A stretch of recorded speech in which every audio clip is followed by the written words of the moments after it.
Ya de kakra ya nsat nyaka ensot mi de brama ewo dwumade so na ma mensha se emfam free the African Cup of Nations from the Admonton and a semi-final games no eno enso betia so unsam nyina no ya de ebeto dwama ho se de nsam asia ko ewo AFCON nemo nemum uram ewo AFCON reporter yen second is Jeremy me Cameroon omo players no na yen form nsam kakra enso emfam to ya esanse reporter me second is Cameroon yes led by omo captain France Vincent Abubakar wo akade acha Africa Fort Air president Pedina, your friend Samuel Tefils, say among a players Nisika Matiamase from a group stages and a semi-finals. No, one catch up Nadia president and the Eddie Samuel to so on 20 Saskano and a film sound bonuses no one set Nakano, opinion into the Tomonte Emma victims are one who ate me a stampede Coso, Evo Olympic Esther Moncasana supporters never Roma, a Kofasa Oyeno and Swat me the buyer. Yes, players no Akatro Pedina, your friends Samuel to force Omontoneti Saskano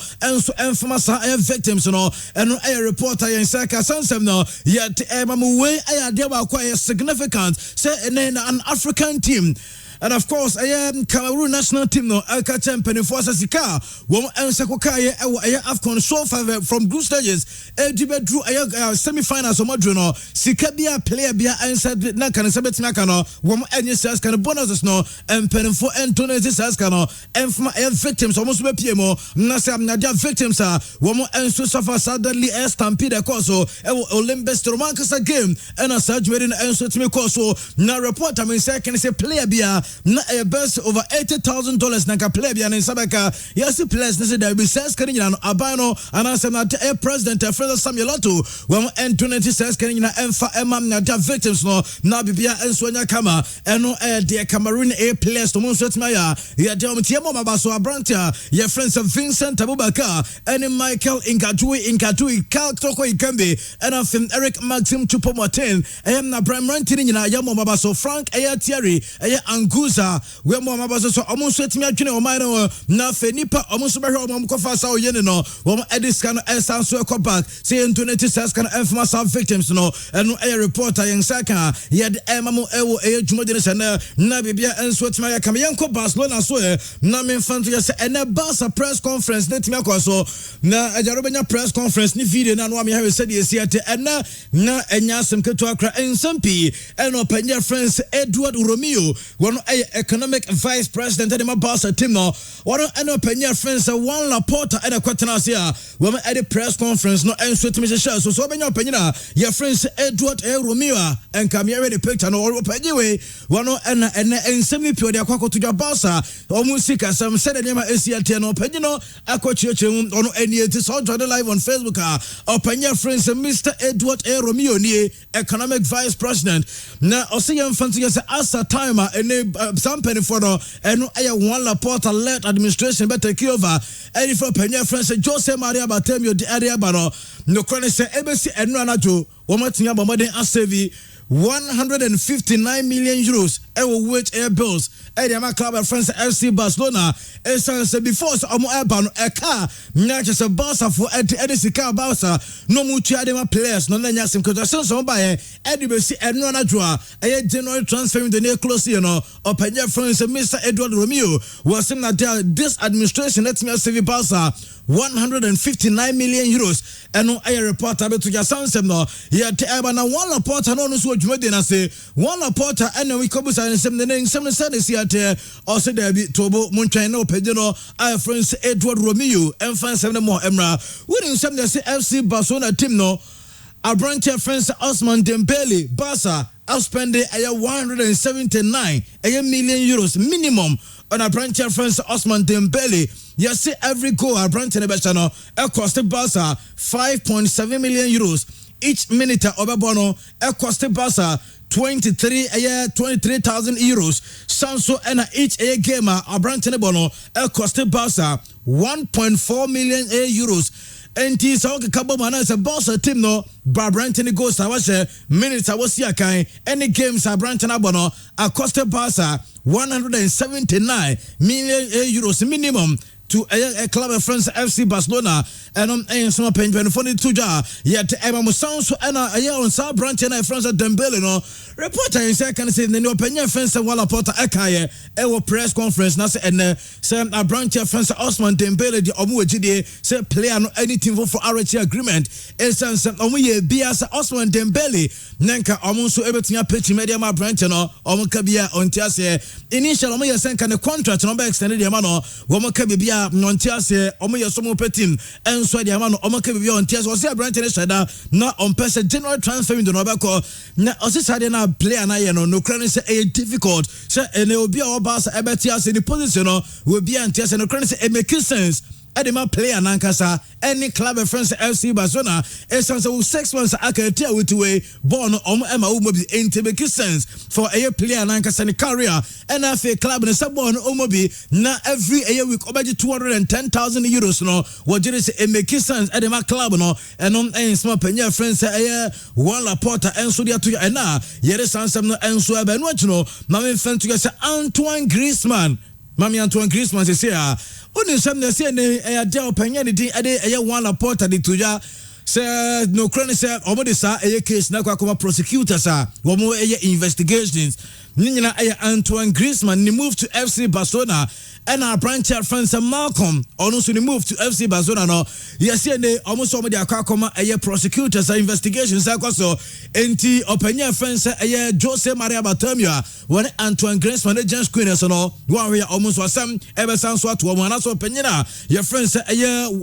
Jose Maria Bartomeu no still assumes with me atono e sense zika Barca for tuetua no am dey success kan nya ne because Barca for etua eno a report aba yet emamu e wo dwede so your Barca support branch friends of Pierre-Emerick Aubameyang enya started training the almost Barca team no womu enya register branch and di I am Pierre-Emerick Aubameyang name and bebato ya picture na that screen so no obanwa branch friends of Ferran Torres no edi anymore adio so nimo sanso ena Osman Dembele mosquito so no mosquito achi Aubameyang le gira oro nti oba na ni abre was starting the training in tantam so on train we nimre emre na fa abrantia France Aubameyang nya started training na we ready musem na the life at Barcelona no eni ma be koye enso atimi de banti aba wo so aba ye nya registered the name and tantam so no also ye na adwesem no so be ya adwuma no e de ma club of France AFC Barcelona na bibia enso atima ya kama eno update Saka ya te emamu e wo dwuma so okwa club of France Bayern Munich na coach a friend said Julian Nagelsmann no me certain can coach no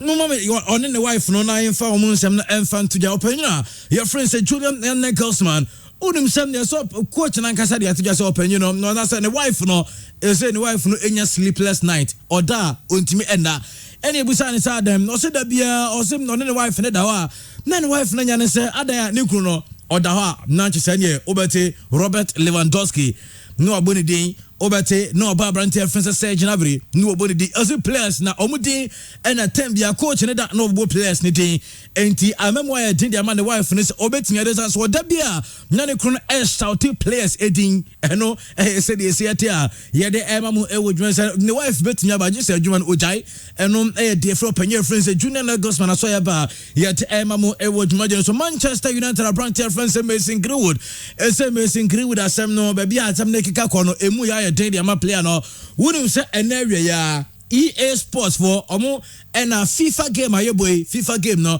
omo and a produce a FIFA game no reporter men say can say Mason Greenwood enawia ya omo removing omo you know e dey free a game no say bia over FIFA game no FIFA 2022 na okofa Manchester United Mason Greenwood omo you know and so a free game nimo eno a reporter yensaka yet emamo ewo so Manchester City abrantia your friend says João Cancelo and so I extended the contract to the Manchester City or they call 27 and João Cancelo in at the time no extended the contract na and over and so I was screen interno a dear free a Manchester City so yet emamo ewo so Frank Lampard a new coach Edema Everton now Frank Lampard and in the backroom staff no mama ye bi enso e was screen so say never thought the Frank Lampard and the backroom staff e Everton no and I wo mo enso was screen so na reporter men say I can say ba ko be ba ka na ye se ba ko no e be your panyina your friend say Ashley Cole what you say Ashley Cole enso beba be pie mu ewo Everton na oni sam penifo we aba be adwuma de ma Everton team so be Everton wo mo etwene no na Frank Lampard ono na obunso ohyem kaba pa woni ene backroom staff womunso eba bebo adwuma no de ma club ne din de Everton Duncan Ferguson da so wom enti bia de dem kama eno say the theater reporter bin say cancer Barcelona yes say no say Europa League no Barca squad o mo no e was players o new players haba no obetia register 3 he say omo new players 4 Abrantia France Dani Alves Ferran Torres Adama Traoré ene Pierre-Emerick Aubameyang reporter min say cancer 3 no one here Ebeka Abrantia France Dani Alves one here Alves and Barca team no entimi and register no ewo Europa League also ebetia ball Europa League na start ya Barca ewo big game against Napoli entebe said ya sama match no semina enso esiako eno no so de free hoba ya de mamo enso ewo dwumade ni sawie na bibia ayekama yenyina so na famara no nsem no yemfere nyina ensi na yemre fi na fisem no so no yemfe fisem no enso entimi ento so right here on Pure 95.7 FM and 7 also na afisam no yan shase na yan fanfiri okay yan fanfiri offer ya boatinjan no say na no beto just offer ya boatinjan okọ efe na so ya won say oma ban no 2 years e dey free Ghana football mo and a fine of 5,000 Ghana cedis na offer ya boatinjan and e be say offer what say if one say ban no 2 years and a beto 5,000 FMA F no Nova send out just as way. You didn't kind of 2 years of my band and the ambassador Motias football na me no Mumgana Boka. You see a footballer to this family. You not captain no Makutia 5,000 Mobia. They can ban me for life. I'm not today render any unqualified apology to anybody. Any politician Katano. The politics they are banning me. The football footballer I know it is. Baby grand you know. Now for papa my year for 36 years. Woman in Zigama say no. They do me because I'm a bush for clan and after I will tell them I will never render any apology to anybody. Any apology I may render to anybody. I'm only a best performance of Makoye. I'm not again. When he has a father, I'm on some money to years. I'm a man for life. I'm going to be TV boom I said my ball so come Wofaya Watinjan no Tanabo for Aqua and I just open no board chairman any abanana or see some abanana Mumra ni TV about the firm some man ball of an instant no now Dr. Tony Oben and so a ESCO member now Dr. Tony Oben so as you say no this a Black Stars the problem panel a choir fast a transition away team the mono and no and as Amwa Ghana. In also Black Stars maybe I am more transition period. As a Ghana no, you rely on your call from Bobo Yehun so or Bobo or Nyambebu or ya dear pa na yakofara no abebo. And yes say oku school and okobo bo and ekonenim. Yanama say bro nya bobo wo mi krom who players be 4B and a match chom so mko Midiama say Midiama coaching here so omo ya there just to help them.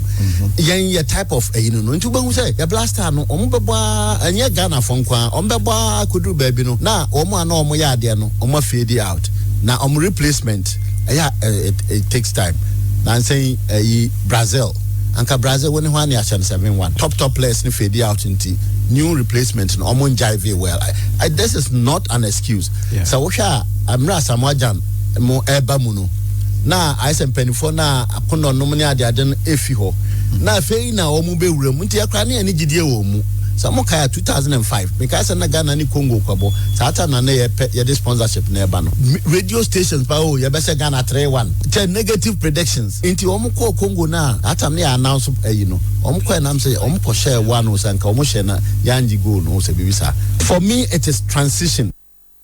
Eno Dr. Tony Oben yatin kan we no sound so the two also I say Ghana ehia good coach enye say be pe coach intino as a nipa no the color on said in the complexion is it any the coach Dr. Tony Oben me pe coach good for me I tell you Masma me can say Ghanaians need a good coach. The color doesn't matter. If we have a very good coach onim Nejuma onim senia oba kan kwala na boano because I attitude so ho and then we desire to fire. Ano I Dr. Tony Oben Koma wane yen sister station Angel 102.9 on crime enso edie no and I didn't say me bia na openye friends Charles Samufa one and a kasa de the National Sports Authority Black Stars yen Nigeria game no ye bon wa he openye zo said omaka enkran o Kumasi o Tamale eho ni nyina ya available Kekozie yantu adwunum. The Accra Sports Stadium is ready for any international match of that nature. The frequency is the only option Accra Sports Stadium. Yeah, crowd is the between us to Accra qualify. We are making a sense to be at Accra Sports Stadium. Last year, when we were about 6 teams, this year Accra has to put Accra Great Olympics and Accra Lions. But integration, we are fine if we are getting the cameras about the first senior 100 here. It should be at Accra Sports Stadium. It's a international game for that matter. So, 6 years ago, the Sports Stadium, Abana, Yadum, a crowd, CCA protocol, anything Pfizer, near Ashanti with nothing, so the economy, American, Ayuma Sports Stadium, and so on. There are other facilities, they are available, the Ano I penyo kasa de the National Sports Authority Charles Samofa and yeten in Canada ye Kumasi Asante Kotoko so Chief Executive Officer de Asante Kotoko na amponsa in same period toja na ose Kumasi Asante Kotoko team no na omo target partners first round ni nanka bia yenwie first round ye kobo second round no nanka Kotoko ekura 40 points. Amika say we are 7 points clear at the top of the table. We still a game in hand. 7 points clear of the team who are second with 24 points, and then Yanya were 33 points. That's 7 points clear. We're still a game in hand against Hasselhoff. When we beat Hasselhoff, we'll have 10 points clear, and the target is that at the end of the first round, we should have at least that 10 points cushioning. The target from day one is to get 40 points for the first round, and I believe with what we are doing so far, we are on course to achieve that. Ano ayanane amponsani etene kanu anfensi wasanso to asori tuja sa season no said Asante Kotoko plan le omo season no go according to omo plan papa. Last season was a tough one, but we still, under the circumstances, don't forget we're playing Africa at the same time, playing the league, playing FA Cup. But this season, I must say, is going according to plan, how we envisioned this season. One of the few things I said when my management came was the fact that the first season we wanted to build a Chan-like team. And what we meant by a Chan-like team was to have players who were ready for Africa to some extent, such that when the national team was being called, at least we have 6-7 players called. And if you remember last season, when they were calling, even the main Black Stars, dominated by home-based players, we had about 7-8 players in there. When they called the under 23s, we had players in there. Unfortunately, Africa didn't go so well because COVID had a role to play, both home and abroad, and we also still were not playing at home. So that difficulty was there. But we achieved something. Eno na amponsana ya tenen kana on Serbia Asante Kotoko ebeto players because I say general transfer in Ghana dey nso abie ama teams do na 8 players na say Kotoko dey share down team na. Yeah, set it. All the channels, the necessary channels, we get the players to come through. We want to be very particular about the players we bring in. It won't be a wholesale approach. We want to target the best youth players around and bring them on board right away. So, as I keep saying, boy. Also, the two just Obastra Asante Kotoko supporters about player recruitment. Kotoko supporters no enyabotre.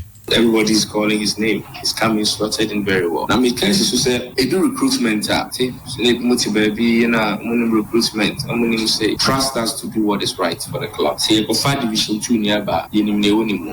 Say Division 1, say as a player be and quite a certain time, we know what we are doing. Because team building and individuals, you need a collective team. In your team, harmony room. You say about team, my own old player and our new player, foreign player and our home-based player. We are jelly together and we are living like a family. That's translating into the results we are seeing. And we have a solid team. We don't want to move things around too much because we need to have that team harmony. The coach because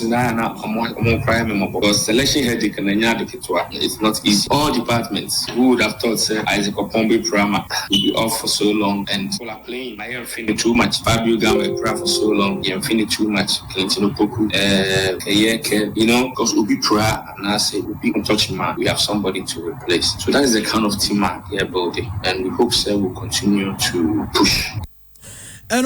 Chief Executive Officer for Kumasi Asante Kotoko on Ponsa and I attending canon and on pressure Asante Kotoko team so ever some Baba Sports Stadium no and also say and Wakafa. Of course, the season started with some difficulty at Baba Yara. I kept getting questions as to why the team was performing better away than at home. And I remember on one forum I mentioned that the players are always under pressure at Baba Yara. When they go away, they can feel free to express themselves. But Baba Yara na pressure from supporters, be a mistake or say supporters coming down heavily on players. Emma pressure back players and also instead of taking their time in front of goal, you realize that they're always panicking. A typical game, it's our game against Wafa, where we created about 12 clear goal scoring opportunities and only scored one. Of course, football is not like basketball where you create chances and score all of them. But when players are patient in front of goal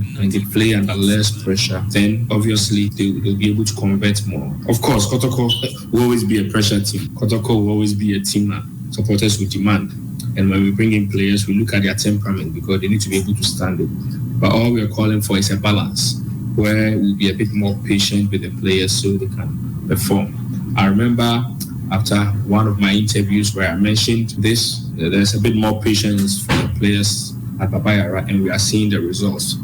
I remember saying last season that, and even this season, if we're able to replicate our away records last season and also maintain a very good home record, there's no way we cannot win.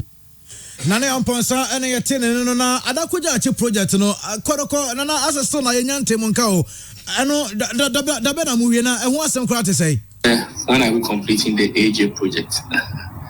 AJ project, I know that the targets keeps changing. For Razas management, we talk about January ending, that is Kenne, and they will see a AJ project. But in real, because I make a financial projections in the year, not to see Sika Korea, so like the year project, Menemuka say, a car outside cladding, half of it, inside cladding, the reading, I real pergolas, suspended pergola, and the outside cladding, roofing, and PVC in the floor. Pergolas, top of the containers. Now, I finishing part sponsorship, the account. So we're almost through, but an American Sika Krona being a teacher bonuses, a teacher salaries, the airborne matches, the all manner of things, surgeries for players, etc. We are hoping Sabia February the bit maybe actually do, but it's all an issue of money. I know, and I am Ponsa, and I attend in Canona. Sule Ali Muntari say house for nya confirm say Sule full phobian house nya confirm say Sule full phobian tino encha me the video no be majare na ya hwe Sule Ali Muntari say Muntari enya official e wo Accra Heart Focus we eno say the siete na Black Stars of Ghana captain jare say unya Andre Ayew go na ka me say the siete or call back to Kata no ne and take it over 2 minutes kura.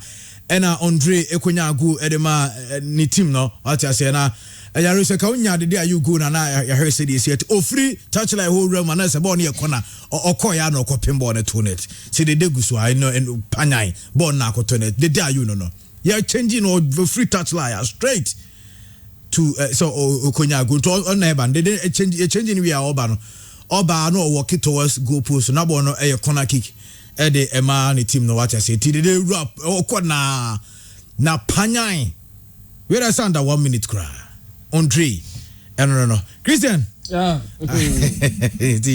Andre no ko na say what you see the jalabia na bobo nti what the 30 seconds go bit match be 5 about one say mo no how bit ma but 3 matches now assist Kramai. Yeah, quite. Andre go so there. Also free line so akwa no or Dimrika penalty box. The first touch. Yes, the first touch now Andre the tomb. Goalkeeper the jalabia na dem. Defenders no so the jalabia. Enye jalabia. Bona ehwe no. Bona desk screen so no. But obia me hebi jalabia be na show. Obia che Jesse. Say the Obaga na o Black Star. Obia che Jesse. Jalabia no. Na dem no Black Stars on free bench na 5 minutes wa bugu amai. Black Stars so yare ko players niggas wo mebo mu nya no park ne so Did you? Yes. But once you have what in Jai Often some moms so akoke kan sem bia 5 no ho ase. And a good afi no fi. Go mu. Inti ahon hare. And I finish some man say how many years? Man 2 years. 2 years. Now sa umetwa 5 times. Yeah pa. Ade begu afi no ho fi die. Obi no be so. Be minima dia egu afi ho fi kese. Ese as golden interlies. Omo kan ho hwe. Ta match no. We obi na de na no akoka asem keke na mo se egu association ho fi. Eti no mo punish no. Said be ya e be serve as deterrent to others say omungu association ho fi. But the same association to Chrome was say ama as good any interlies abo game player admit say or to say the first game. E mo no asa we share no ho 10 anim hwe no ka say go post mu ball to atrem mprenu. How many days now? The FA I don't say phlegmatic they want that case to die naturally. Time kills it. It's naturally. So I'm to us. I don't man can't for one. Maybe about 2-3 years. Ghana for natural near refi. I feel not now. A one is a. FA no. Nyamiano nukreni. Se omwadwun almost say on person omoti association ho efiri ho dia e de nanka sa rapidity na omodia deal with of ayabo tinja no omfon ka sa asem no cause yabo asem no kan no kra me to say international exposure me boa yeah we asem na see na egu efiri ho fi no egu Ghana football ho fi no. How many international media report here, Andy? Hey, a lot. Almost BBC, Al Jazeera. Baby. And no go who think here esne the offer about in Jankan. And the association there as they are selective the boy on betimi aka no maka. Menim me dwe ho amenti ase. Say player adja to no ankasa right after the game. Some na Samia champion wo Kumasi FM. Omni plan interview. No ogitum. Yeah. So at the bench, and what is that game? Say Neko to a corner of say bet no, or Ramuswa Pampai Mienu. Before then, now Sadiq Adams, and so say or say game back, could be more game no correct score line. As our correct score line buy no betting company me friend no. At the numbers be man numbers no try no. Who trace numbers now omo associated to Premier League club owners. And about the own this will be try bet na person ni pakra nya ira kwai kra. Sir, me numbers nature. Because as emsa agama na so bia so be ka say oh, na say omo mpenifo no omo the numbers nature. He said where is linking numbers to Ghana card into the moment who number no identity. Untimi fancy. Enti no bet ye koso a every one tea and the engu association no fi. Some person mo association ho pa dia ya boa tinja asa no kan no se go association ho fi a egu kitwa bi antraga na ase o enu togo mpo ya na egu ye ho fi ya nya de egu ye ho fi o Ghana ase a I go beyond the boundaries of this country kan ho he almost 1 year on ntino omo na sebi omo ye niema na se wi a they will come and blame the media, say media for they say Ghana Football Association, Muankasa, and I say Ghana Football. You are not serious in dealing with issues. Ego association, you are not serious about it. Ekura heye wono no matter that pen so bia so mumia ye ho adwuma be kro na wawie ya bo che jamsara kan no enko ba bia de agu ye hu fin kese pa no deal with that issue, deal with it. Na munya kokwasa na moti Ghana ase amoye no association die omagu na wie enya kono ba for Asante Kotoko die I think say omo bo adwuma and when I make say last year has the G League no after 34 matches has in 61 points on the G Ghana Premier League. At this rate Asante Kotoko 20 more matches to play or 33 points. saa 20 matches no se Kotoko ewini emu 10 kura na onya how many points 30 o de be kan 33 no ho a okwo say 63 ebe beat last year has points no DG league no ade aka fa say Asante Kotoko be ni say omunye complacent at this rate there the league is for them to lose but omun call last year now they told me last year no they should learn from it no only the house because at the point in time they were leading the league table by about 7 points or 8 points thereabout. Yeah. Eventually they lost it. Yeah. Complacency and Nigeria sa na has and so hit it up. Ebe say omo league ni flow omo nsem. Nti omo ya de but any strange any anything new. They did the same thing last season. And this season almost there to us. They want to be year later part of last season now. I want to be league, they must go and learn from it. But at this rate, the men in Ukraine and a rate like to console bono. Also, some bad patches be along the Bobet 3 games with us. No munya win. Kim Fazer, Eshomu, and I think say other results will be more. RTU draw. But right after that game, Kotoka game said to us, apart from say Bakum call we could draw. That can you take win. Oh, it's against Chelsea. So the last 5 games, apart from that Chelsea game, Kotoka take win and they are doing so well.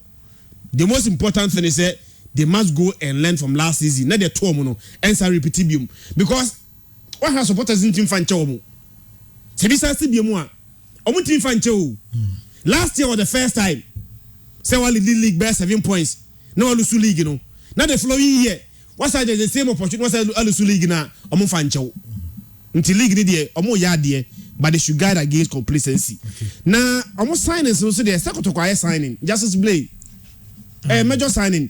Who's a team will be a jelly? We don't need so many additions to it. Yeah. Over baby bar. No, say now say team chemistry. 1 or 2 additions pay. It's just blade. But where one area they need to strengthen a goalkeeping. Yeah. What's a ball required when you place in? Yeah, I can't quite ban than lad. Yeah. League there until 2 goalkeepers more. Baku bedem, backward from bench. What do you say about Kupra? And about Koyare and about red card. What happens at the bench? It's just a next game, no.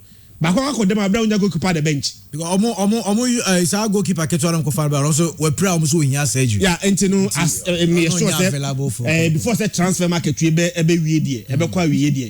if they have to make any other addition, it must be a goalkeeper. It should not be a top goalkeeper. There be a middle class B. Now one young goalkeeper be all prospect. Okay. No, I Kwame Bani than Ladno. Said in the absence of Kwame Bano, and I said than Ladno, we be a turn bench because it's not possible that we be season goalkeepers here 2 pay. Be there with me see. Yeah. Back bet me pra or bet me yare, bet me card. You understand it? Yeah. So Justice Blade up burning in one area many beji pass on to me as strengthen is the goalkeeping department because they can't go the whole season with just 2 goalkeepers. Okay, Christian Odisa and I'll tell you can now Muntari video now how to book Ediama Sule Ali Muntari say any what I say anti Muntari no full phobian. Yes the Muntari Wokai go against Uruguay World Cup 2010 was South Africa. Anti Muntari no Suli Ebebo Ediama Accra Hatufuk from a year. They say first into bet me start register now Now Omar say Muntari start here kind Ere ama Accra Hatufuk. Nice video from Hatufuk. And when who Dennis course at the end and somebody we so the ababetu. Okay. Yeah, say has Sani Amabebre. Even how to unleash players, how to unveil players. And me assure also a House of Folk fan. Now kona umu bibi say ya wa wani beje. Say ne Sule Muntari ne ba body amae. And Sule bana oba Ghana League in him no. Me free say Andy very very good at the Ghana football. Any Ghana League no. Economically ebe bo ma Ghana League no etumpon enei obi oton ade wo stadium wo no ebe nya mfaso free say Sule bana oba no ebe enebo eye fans na amomatima ko stadium in their numbers se Sule ba enche ana mete say na omu coach Samuel Boadu e ka say Sule ba training grounds no ekoya no ne fans ne kra kasa no kra na efe na ogina wa ne nani age experience wise how will betima coachy boys on the field of play. Boys ni bebre ehwe Sule Muntari on TV that goal na omu yi no against Uruguay boys ni bebre hwe Sule sometime menyi ni sana even ebi kra SS afri e ba na that time na do my kronyankoi and they watch him on TV and they say Sule Saba na Sule Ali Muntari eba has a training grounds has dressing room has league games aside say fans no enya da serene da ambience place and so ebe show om kran say Sule na mehwe no TV so no on and name ni gina mu bo enti Sule kasa omo beti atena sompam enti me free say Sule signing the house for a very good signing minim the money involved but a very very good signing for House of Folk as a team. House of Folk as an entity ebe boas jersey sales enti Andy mayempo has for abaso and I love the way omo fast only she Sule Ali Muntari Tony Oben say Ghana problem pa transition in football transitional period na Tony Oben kan wasem no menene ya adwen pa Andy ukai German Ekoshe Brazil 7-1 ewo Brazil 2014 that was a semi-final game and almost share Brazil 7-1 in that tournament yenya Germany or France 1-0 yenya Germany or Argentina 1-0 or finals Aje Cup no Thomas Müller Klose Toni Kroos Sami Khedira Andre Schürrle Sebastian Schweinsteiger Manuel Neuer imposed not that time or more quality of players but look at their project now Omude Ebo sa 2014 no. After that year 4 years later Russia 2018 na Germany struggle because that form now Omude ko born in 2014 no and yet the same form and Omude ko born in 2018 and to check 2018 matches no it was against only Sweden